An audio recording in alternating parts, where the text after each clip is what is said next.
So another week of NFL action is in the books, and here I sit, ready to roll. Week 9, 2020 recap.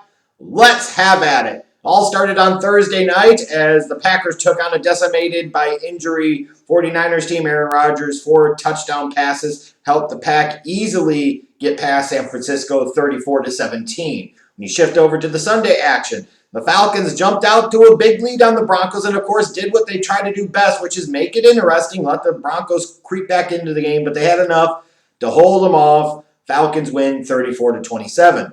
The Seahawks defense, absolutely non-existent on the road against Buffalo. Really, really bad for a team that invested multiple first-round picks into trading for Jamal Adams, that has Pete Carroll as their head coach. You would expect their defense to be just a little bit better than this. They're not. They're terrible. Josh Allen had a big day. Bills won 44-34. What a surprise. Another week, and the Bears offense sucks again.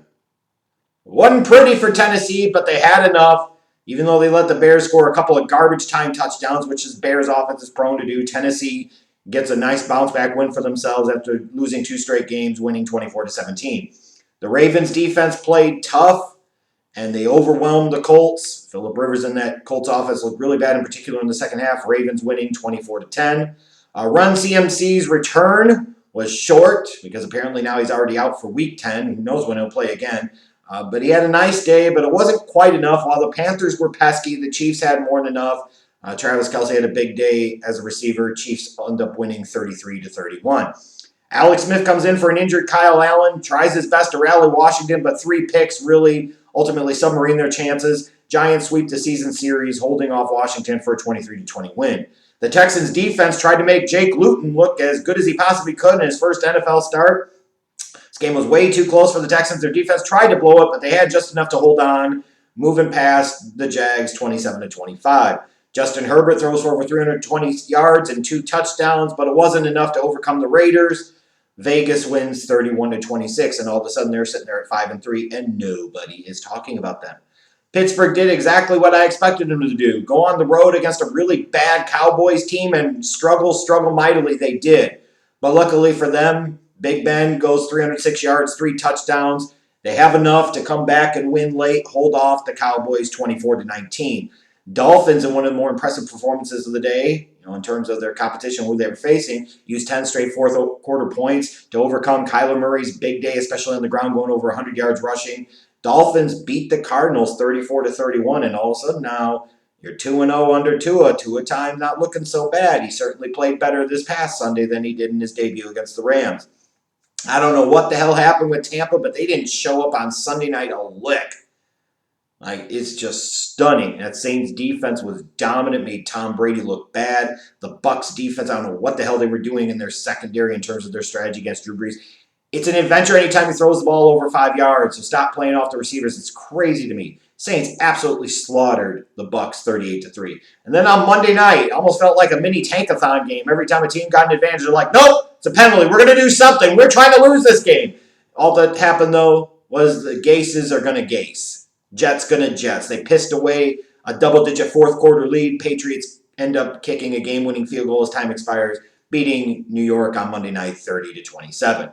So that was your slate of games from the week. Now let's talk about some of the biggest winners and losers. I start off with the winners, the Buffalo Bills. You got Seattle coming into town, and you put up 44 points on them. Yes, Seattle's defense is absolutely god-awful. There is no question about that, but this was a big performance for the Bills. They needed this victory. They got this victory. Josh Allen had a huge day. Certainly impressive stuff for them. The Baltimore Ravens, going on the road to Indy and winning by 2 touchdowns, that's a pretty good performance. Even though Lamar's numbers weren't exactly stellar, the defense played really, really well for them. When you think about playoff time, there's going to be questions about the Ravens and whether Lamar Jackson is that type of dude in those big game situations. But this is a balanced and pretty complete Ravens team and should certainly be a threat in the AFC. The Miami Dolphins, all of a sudden now, won a couple of games with Tua as a starter, starting to gain a little momentum. Impressive road victory over the Cardinals. A playoff caliber Cardinals team themselves. Brian Flores is doing some good work down there in Miami, and it showed again on Sunday. And now they're in the mix of the playoffs in the AFC. And then you got to look at the New Orleans Saints. That was a statement win. It's one thing to beat Brady and the Bucs in Week 1, because Week 1, any number of variety of things can happen. But you go out there on Sunday night and you just decimated them, destroyed them. The way that Bucs team looked on Sunday night, you're saying Tom Brady should retire tomorrow. Antonio Brown was a mistake to bring in. You can go on and on and on and on. It was bad. If you saw this type of Saints team more often, you'd be calling them the favorites in the NFC. This is crazy, but a huge win for them. Gives them the season sweep over the Bucs, which certainly could come into play here as you talk about the race for the NFC South divisional crown and also potential playoff seeding down the road. Some of the losers of the week. You got to look at the Indianapolis Colts. You had the Ravens kind of sliding just a little bit after losing to the Steelers. You need to perform better than you did there. Rivers didn't look great. The offense kind of struggled.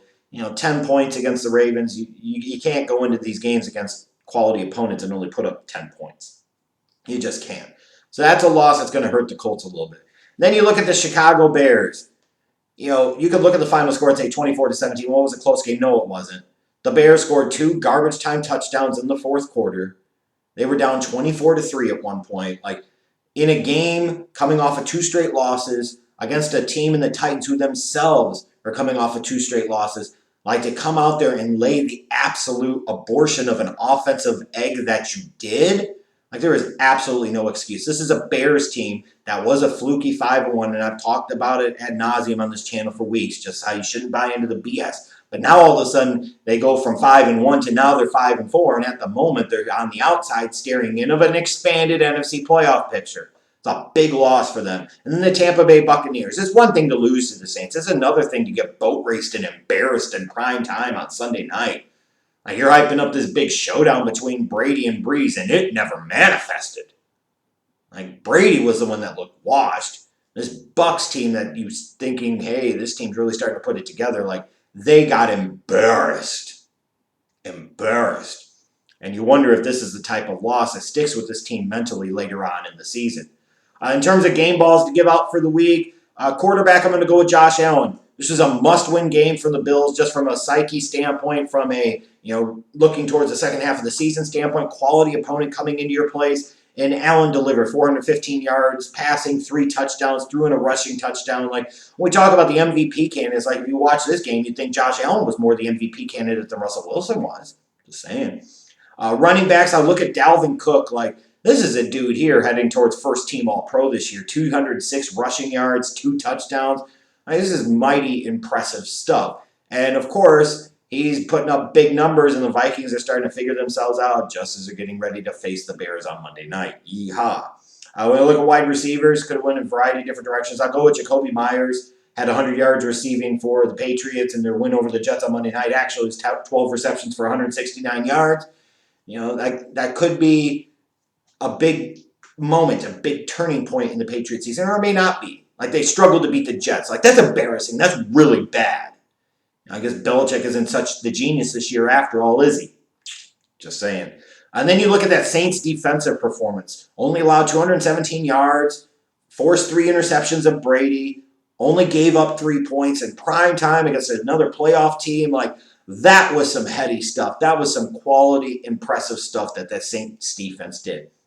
If they start playing more like this the rest of the year, then we have to start taking the Saints more seriously, even if we still know deep down that Drew Brees is pretty well washed. Now, as I get ready to wrap it up, I'm going to talk about the 2-minute drill here. And it's just a simple talk about philosophically for the NFL. Defense just doesn't matter anymore. You look at these games in week number 9. You had 10 teams that won that scored 27 or more points. And the other 4 teams that won that didn't score at least 27 points, 3 of them scored 24 points and 1 of them scored 23 points. The point I'm getting at here is when you look at teams like my Bears, who built themselves around a top-flight defense, it's just a dumb way to build your team in the modern NFL. It makes you wonder why so many teams are going to go into next year's draft and draft defensive players high. You talk about the devaluation of the running back position because you can find those guys later on in the draft. I would sit there and argue the same thing with defensive players. Why in the blue hell would I sit there and take a defensive player high knowing that defense does not win championships anymore in the NFL and it's not going to going forward? And especially knowing that I can find stud defensive players all throughout the draft. Seriously. And when you look at it from when roster decisions, like, it's offense that going to win championships going forward. It's offense that matters the most. It's offense that drives the performance in the regular season, wins games, that can overcome the bad defense.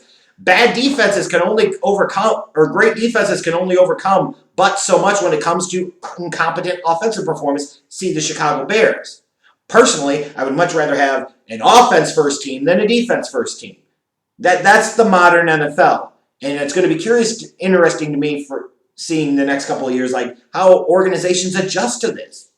Like, you need to build up your offense first, draft a young quarterback, and then you build up the offense around him. And then at that point in time, if you want to go out and spend some money in trades and free agency and build up a little bit of defense to at least get a couple of impact players, I understand that. But otherwise, like, week 9 is just a further example of defense just doesn't matter anymore. You got to score points to win, period.